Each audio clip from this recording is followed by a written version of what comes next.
Hello there, and welcome to Reed's Top 10s.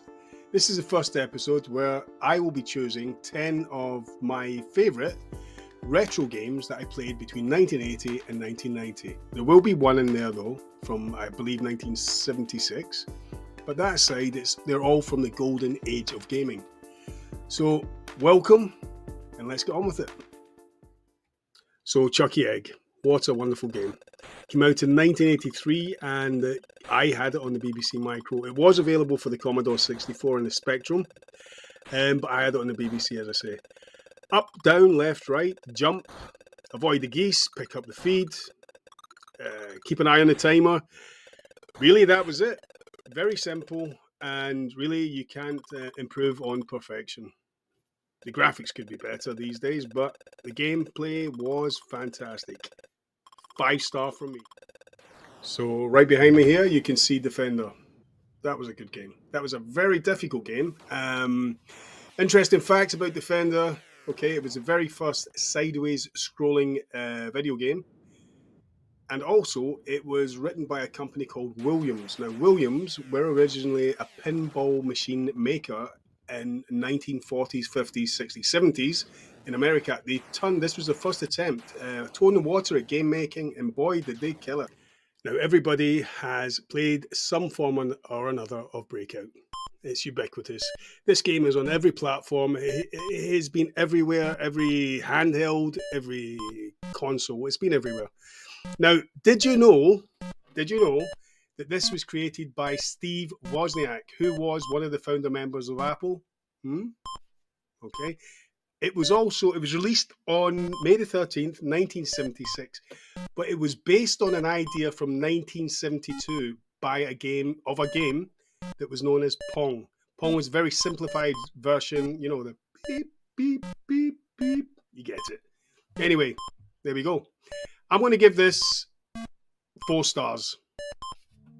So Donkey Kong, what can we say about it?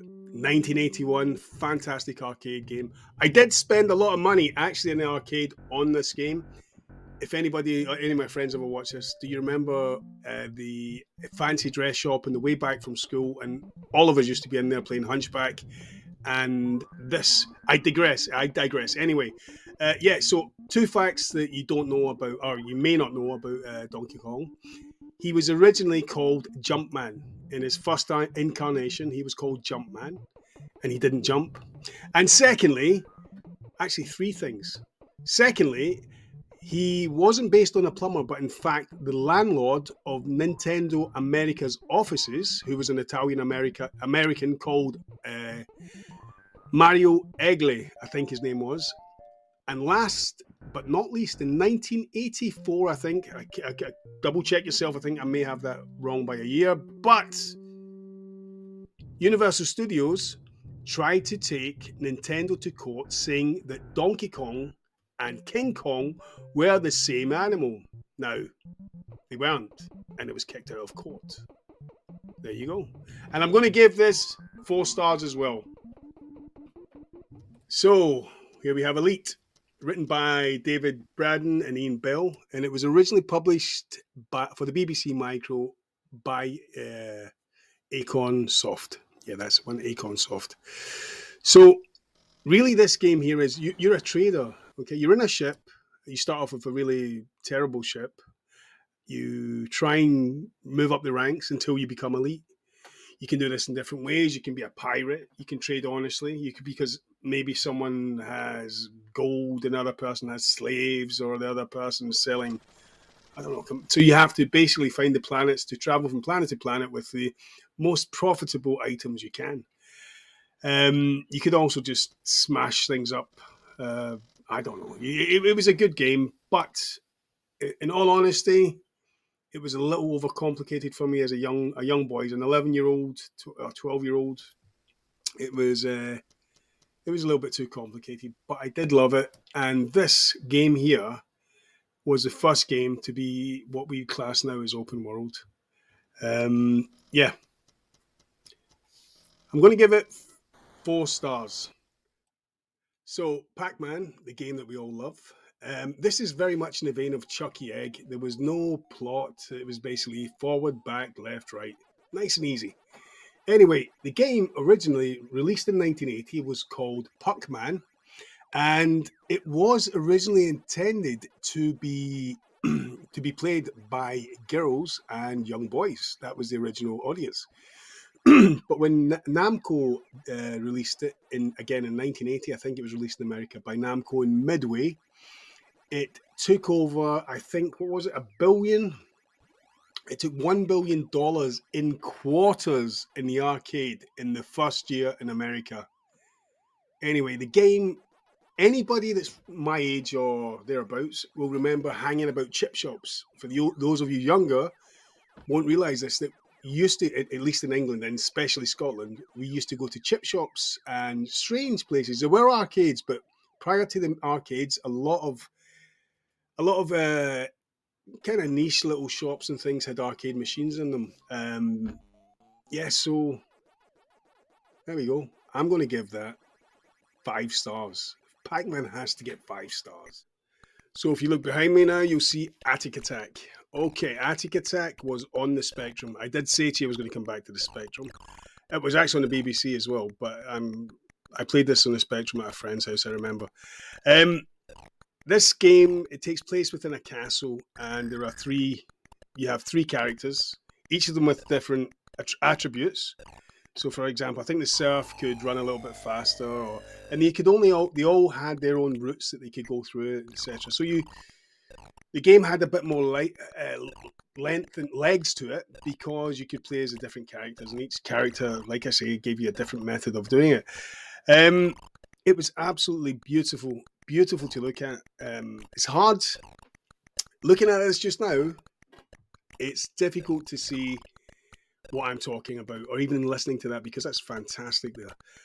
But in 1983, this was like seeing a Disney cartoon that you were taking part in, and it was wonderful. The only problem that I remember with this was, even though it did have legs and you could come back to it, you could actually complete the whole game from start to finish in about 25 to 35 minutes. But you kept playing it because there was a load of different ways to do things. Yeah, you could even speedrun it and stuff. Yeah, I'm going to give this 5 star. Okay, so Yeah Kung Fu is the only fighting game that's going to be on here.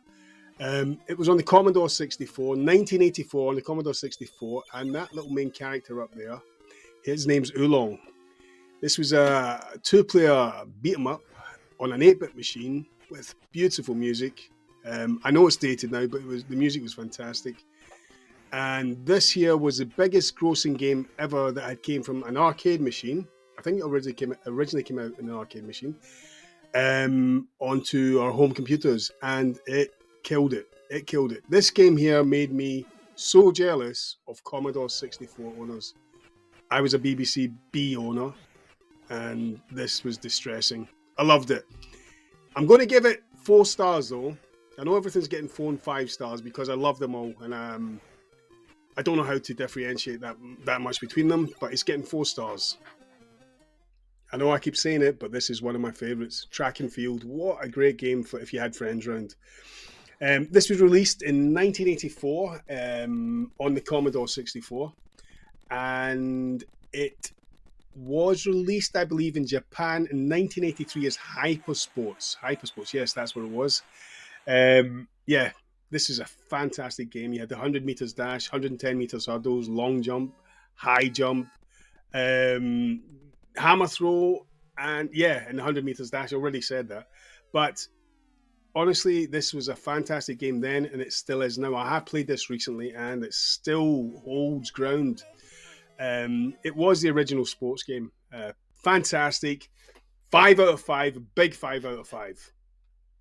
So Altered Beast came out in 1989 on the Sega Genesis. It's a two-player beat 'em up. The plot's interesting as well. It did have a decent plot. Zeus had brought back to life 2 heroes, of which you can play either, and they were to rescue his daughter Athena.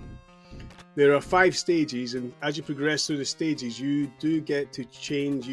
There's new characters you can become, and yeah, you can complete it though. Again, you can complete this game within an hour, but it was a game that you went back to. I believe that you can see a big difference between this and the earlier games. There's definitely a big difference. Anyway, I'm going to give this a 4. Tempted to give it a 3, but I'm going to give it a 4. So Altered Beast came out in... So thank you very much for making it to the end of the video. I hope you enjoyed it. Please like, subscribe and share. And also give me an idea of what you want me to do. If there's a topic that you particularly want me to do a top 10 on, I'll be more than happy to take a few suggestions. Okay, thank you again. See you later.